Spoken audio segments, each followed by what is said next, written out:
our lives are at further risk. There's a common narrative that what we see in present-day New Orleans is the result of our own past actions or inaction. When you gotta go to the grocery store with your gun on your pocket, that's a war zone. History and data connects our present-day problems to past policy. 15 an hour. Policies designed to limit or really even eliminate opportunities in minority communities. When will this stop? Policies whose legacies have become so institutionalized that while the physical line has been erased, the mental and social line remains. If you really want to address crime, you got to think about the nucleus of the problem.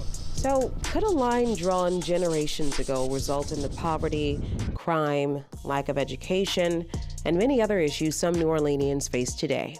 And we're doing the same old crazy, insane things over and over and over again.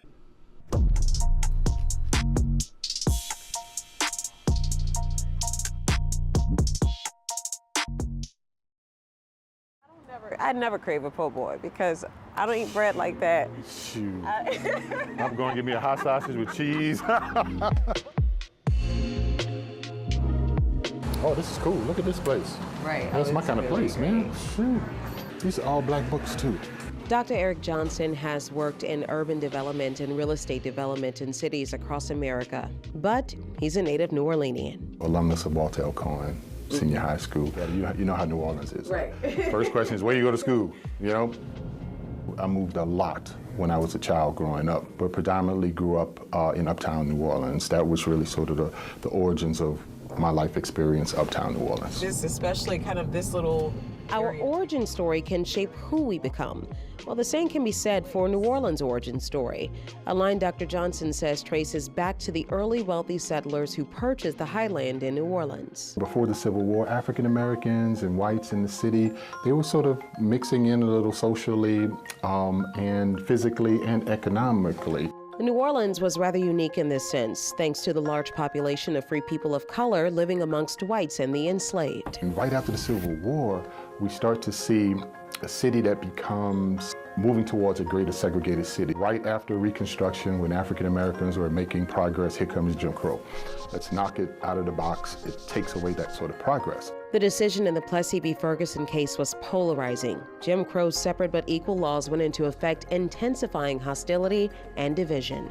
Heading into the early part of the 20th century, there is this sort of movement that's starting to happen to say, wait a minute, we need to start to separate ourselves from African Americans. Part of that movement was the enactment of racial zoning laws, meaning neighborhoods could explicitly say only black people or white people could live in them.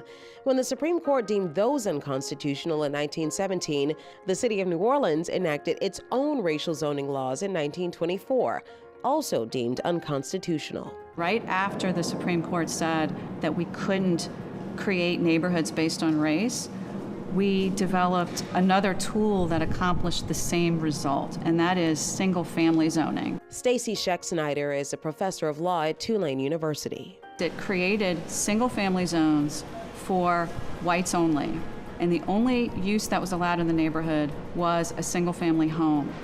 So any other uses, apartments, industrial uses, commercial uses, things that were hazardous, all the other uses that were restricted and kept out of single-family zones were allowed in black neighborhoods, and that sort of created the scaffolding for redlining.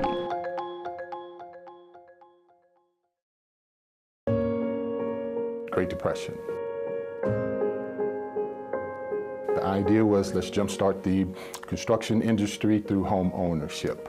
Here comes the HOLC, Home Owners Loan Corporation, that now creates these maps that starts to divide cities. New Orleans is no different. Banks came in and they saw white neighborhoods were created to be the most desirable neighborhoods. Black neighborhoods were overcrowded, and they were side by side with all kinds of hazardous uses. And so, of course, it was easy for banks to say, well, we're only going to invest in single-family neighborhoods. Those are the neighborhoods that are going to get the green designation on the redlining map. And black neighborhoods that were set up as overcrowded and hazardous places were, of course, given the red designation on the map. The blue color represented neighborhoods still considered desirable, while the yellow indicated a neighborhood was definitely declining. It helped institutionalize a system where if you were black, you were not able to get a loan yourself. But neighborhoods where blacks lived were also not deemed acceptable for investment. And so even whites who lived in black neighborhoods were not able to get loans. These maps started to define the boundaries. These communities were, in a sense, designated for failure through tactics of exclusion now supported by the federal government. You started to see African Americans become more contained in areas, let's say, like a central city. 4 people were shot and a 5th was killed in a shooting in Central City. Wednesday in Central City, a 19-year-old was in a car when someone started shooting. They cut all the programs out for our black children. The origins of Central City go back to the 1800s when it was mostly occupied by immigrants like the Irish, Germans, and Italians, and soon African Americans. The Data Research Center described the area as a large, mosquito-infested and swampy area that was below sea level. The homes are mostly clustered tightly together and done shotgun style, with a large percent of renters.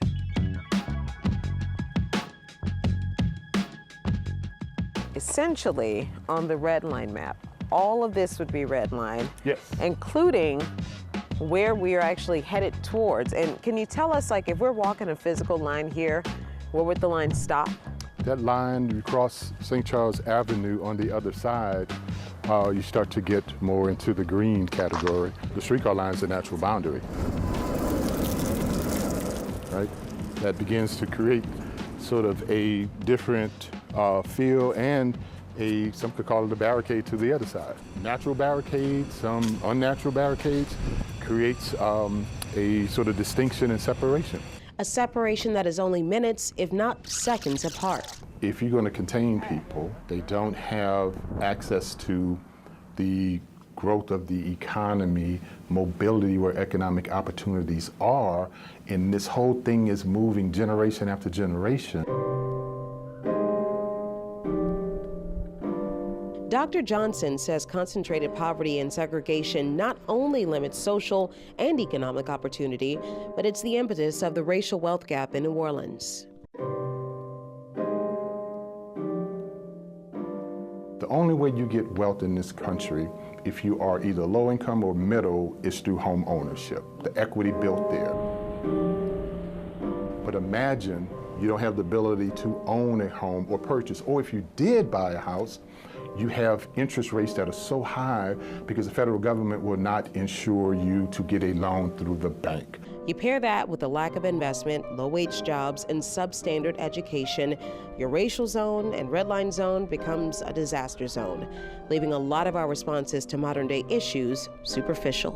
Where is the facility? We went from integration to gentrification. This is not justice, because no one can achieve justice under an unjust system that prioritizes profit over people. The housing piece and the ability to create wealth to pass on to each generation is the glue that has created the situation we're in.